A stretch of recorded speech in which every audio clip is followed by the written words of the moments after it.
Hi Aquarius! Welcome pa sa ating channel. Ito ay yung Daily Gabay Tarot reading for April 28, 2025.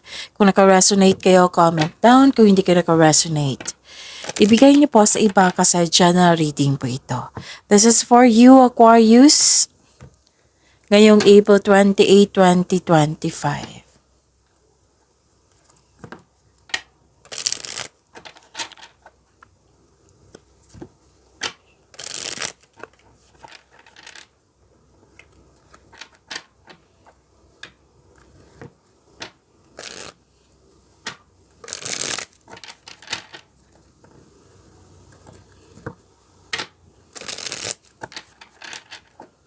Para po ito sa inyo Aquarius ngayong April 28, 2025.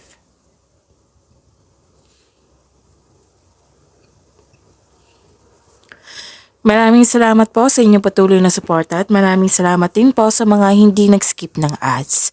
Gamitin ang reading na ito bilang gabay lamang sa mga hindi po nag-subscribe, subscribe na po kayo at click bell notification para malaman niyo na may bago tayong video. Para sa mga gustong magpa-reading po, may lumabas dyan sa screen nyo ngayon. Panoorin niyo po at sundin ng instruction. Kung pansin niyo po na pahinto-hinto ako at iba yung boses ko, may sipon po ako so pasensya na po.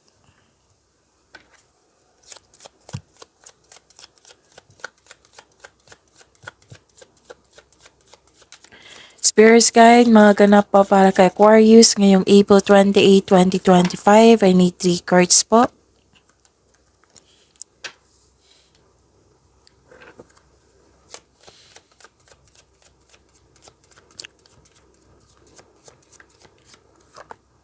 Okay, gusto niyang lumabas. Kunin ko na rin to.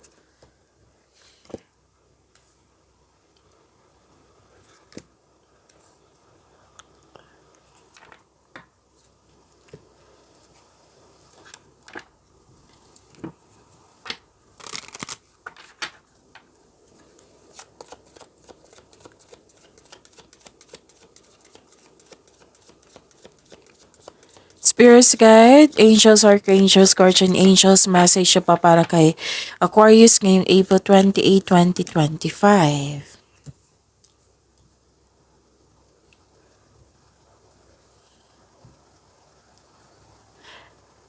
Okay. Ngayong April 28, 2025 para po sa inyo, Aquarius, stop overthinking.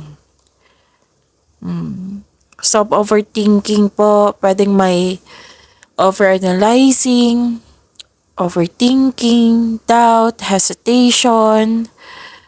Pwedeng naguguluhan po kayo na pwede din may misunderstanding.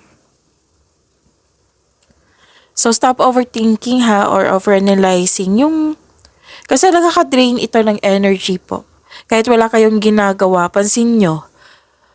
Pansin nyo na kahit wala kayong ginagawa or hindi kayo busy lang sa kakaisip, madadrain yung energy nyo yan. So, overthinking or overanalyzing can lead you to madrain yung energy. Nabibigatan, dalawang card po nagsabi dito na nabibigatan kayo, nahihirapan, you felt guilt, may sacrifice, pwede din you're slowing down, may guilt, may sacrifice, or nahihirapan sa paggawa ng desisyon. At may malaking influence ng isang lalaki sa araw na ito. Pwedeng siya yung concern mo rin, Aquarius.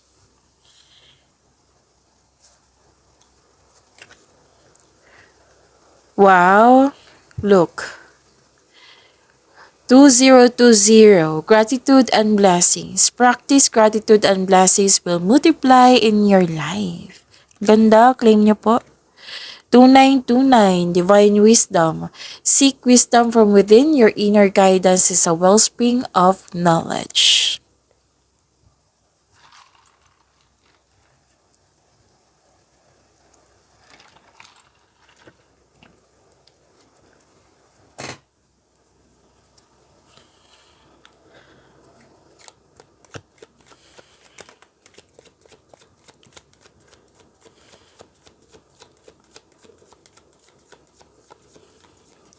Spirits Guide, ano po yung energy ni Aquarius ngayong April 28, 2025?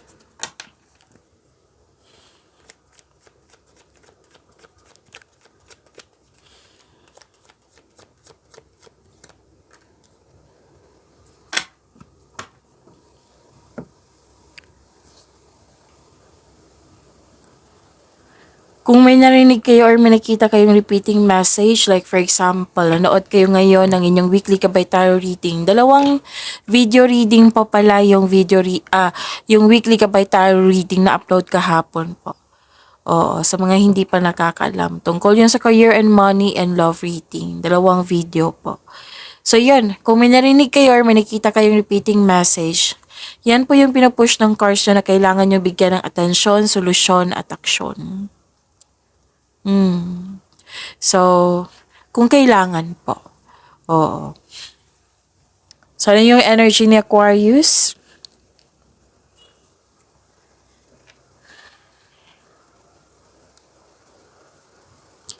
May concern kayo dito sa materialistic na tao.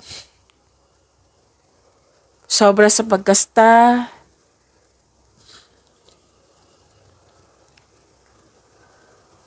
May concern kayo sa...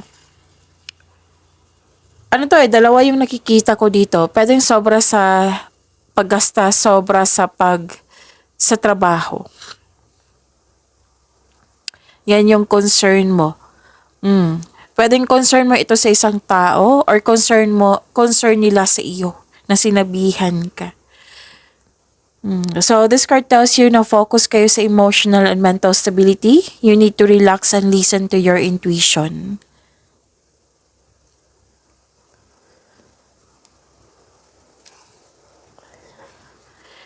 And may concern dito, nakita ko to kanina sa oracle cards nyo. Regarding sa utang. Pwedeng may tao na may utang sa inyo na hindi nagbayad. Pwede din nagigpit sinturon kayo ngayon, naging kuripot. Kasi gusto mong magigpit sinturon para makabayad sa bills, sa utang, sa loan. Pwede.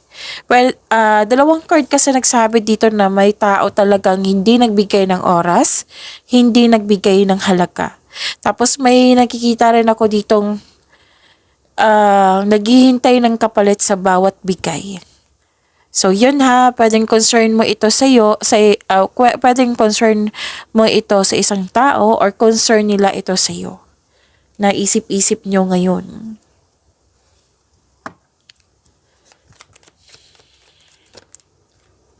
Matalon yung cards nyo, overthinking.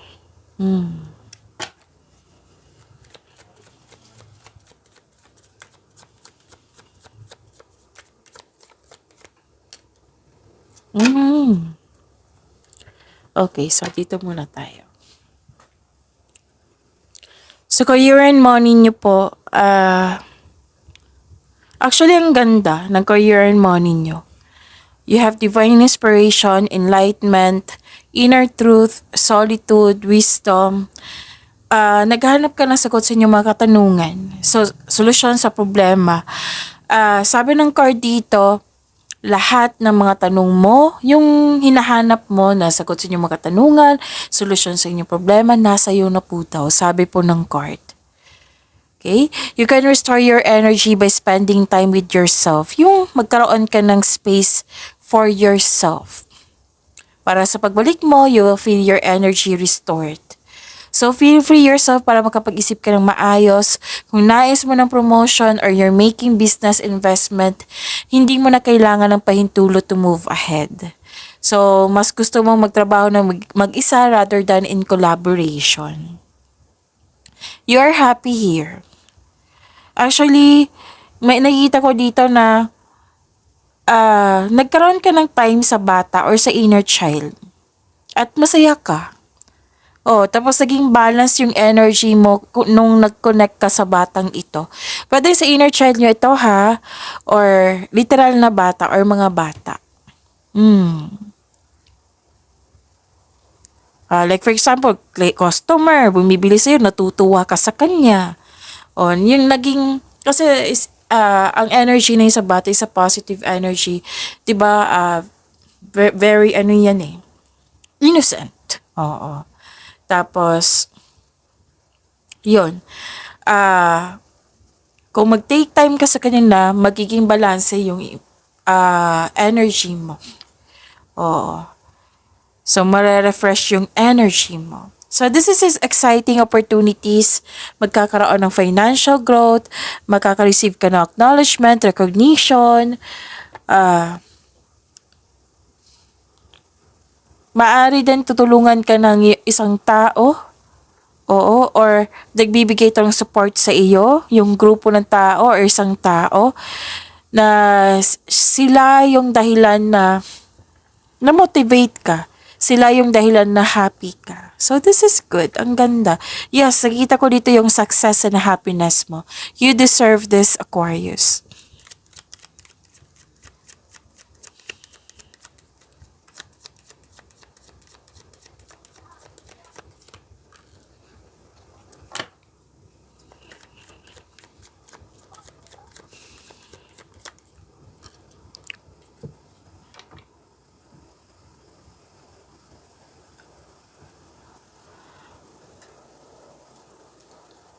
Nasunod yung gusto mo sa buhay, desisyon mo sa buhay.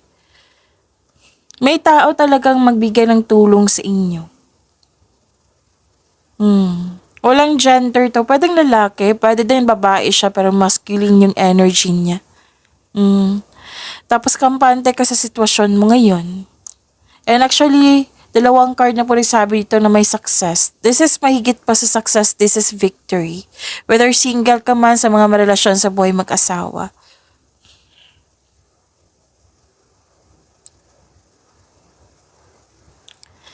And nakita ko dito na nagkaroon po ng, okay. Huwag niyo daw i-pressure yung sarili niyo. Huwag po daw kayo maniwala agad sa chismis. Okay, so sana ma-overcome niyo po yan and pag-imanin niyo po yung blessings na binigay sa inyo, Aquarius. See you tomorrow. Maraming salamat po.